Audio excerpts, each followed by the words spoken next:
Assalamu alaikum and welcome back. Well, in today's lecture, we'll be talking about the rules for changing the active sentence of the present simple tense into the passive one. But before we are going to dive in, I'd like to remind you that we have already uploaded a complete series of the parts of speech and the tenses.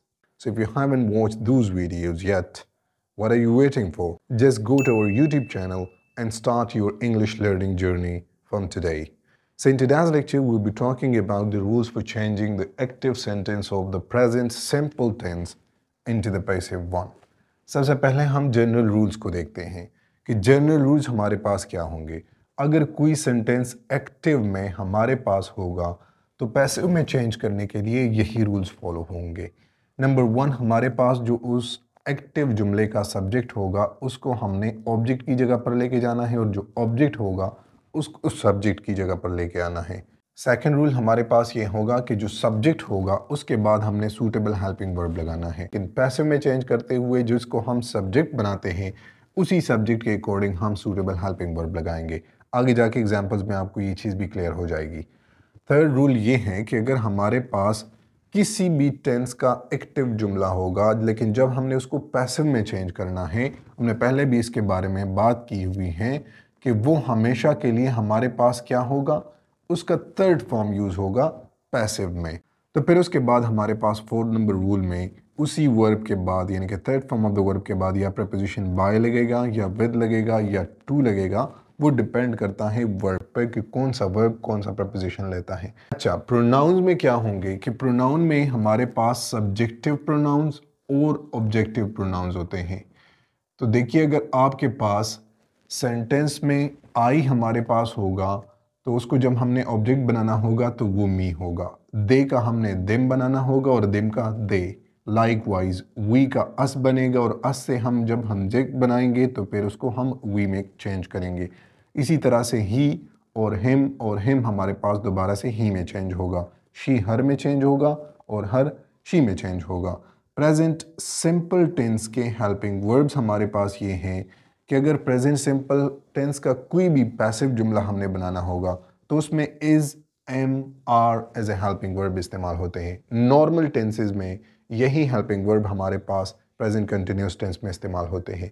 Example को देख लीजिएगा, I play football. आपके पास ये sentence है कि I play football. इसी rules को देखते हुए इसको हमने पैसिव में चेंज करना है। तो पैसिव वॉइस में रूल नंबर 1 ये है कि ऑब्जेक्ट को सब्जेक्ट की जगह पर लेके आएंगे और सब्जेक्ट को ऑब्जेक्ट की जगह पर। आई प्ले फुटबॉल, फुटबॉल एक नाउन है, लिहाजा ये कोई प्रोनाउन नहीं है कि हमने अगर यहाँ पर हमारे पास मी होता तो यहाँ पर हमने उसका आई बनाना था, लेकिन चूंकि ये एक नाउन है तो इसको हमने एज इट इज़ लिख देना है। सिंपली इसका जो पहला लेटर है वो हम कैपिटल में लिख देंगे। तो फुटबॉल। रूल नंबर 2 को देख लीजिएगा, वो है कि suitable helping verb right after the subject. तो फुटबॉल आपके पास पैसिव जुमले का सब्जेक्ट हो गया, इसको हमने अब हेल्पिंग वर्ब लगा देना है।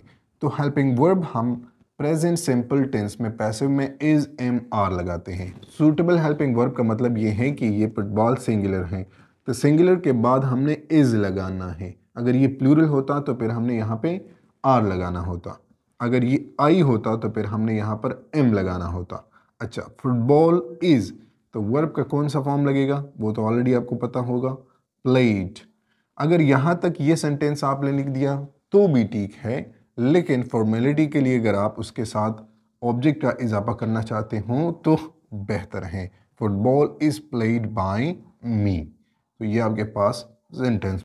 अच्छा, सेकेंड एग्जाम्पल को देख लीजिएगा। सेकेंड एग्जाम्पल में हमारे पास ये होगा कि अगर हम लिखें कि दे हेल्प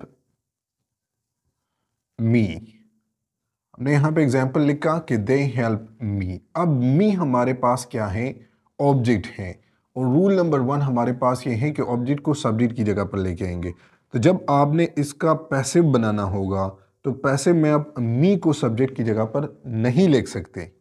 तो यहाँ पर इसको चेंज करने के लिए हमारे पास क्या है कि मी हमने क्या बनाना है, सब्जेक्ट की जगह पर मी की जगह पर हमने यहाँ पर आई लिख देना है। तो आई, फिर उसके बाद हेल्पिंग वर्ब लगाना है। सेकंड रूल हमारे पास क्या है, helping verb. Helping verb is, am, are. देख लीजिए कौन सा लगेगा, आई के बाद हम एम लगाएंगे, फिर इसके बाद वर्ब की कौन सी फॉर्म, थर्ड फॉर्म।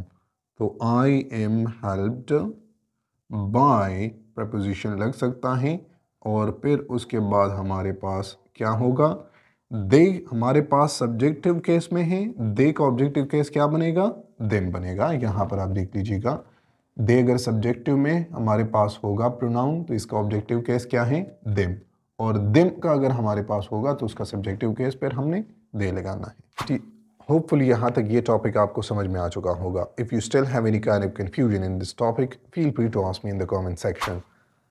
अब इस सेंटेंस का पैसिव बना के आप कमेंट सेक्शन में पेस्ट कर दे, she writes a letter. That's it for now, see you around, अल्लाह हाफिज़।